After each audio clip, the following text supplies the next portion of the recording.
వెల్లుల్లి పేస్ట్ అండి. ఇది బ్యాచిలర్స్ పిల్లలకి చాలా యూజ్ అవుద్దని చూపిస్తున్నానండి. చాలామంది బయట కొనేసుకుంటూ ఉంటారు కదండి. వాటిల్లో చాలా నిల్వ ఉండటానికి ఏవేవో కలుపుతుంటారు కదా. అలా కంటే ఇంట్లోనే ఫ్రెష్గా ఎప్పటికప్పుడు వారానికి ఒక్కసారైనా ఈ విధంగా చేసుకోండి, చాలా బాగుంటుంది. నేను చేసే విధానం సింపుల్గానే చూపిస్తానండి. పక్కన వెనక్కి తిప్పి ఈ విధంగా చెక్క అనేది శుభ్రంగా తీసేసుకోండి నీట్గాను.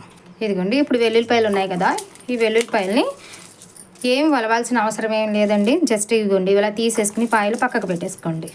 అల్లం ముక్కలు అనేవి శుభ్రంగా అల్లాన్ని చెక్కేసి నీట్గా కడిగేసుకుని ముక్కలు కట్ చేసి పక్కన పెట్టుకోండి. అలాగే వెల్లుల్లిపాయ రేకలండి పాయ నుంచి సపరేట్ చేసుకోండి. ఈ పైన స్కిన్ ఏమి తీయాల్సిన అవసరం ఏం లేదండి. ఇప్పుడు ఈ రెండింటిని కలిపేసి మిక్సింగ్ బౌల్లోకి వేసేసుకోండి. సాల్ట్ వేసుకోండి, కొంచెం ఎక్కువేం అవసరం లేదండి.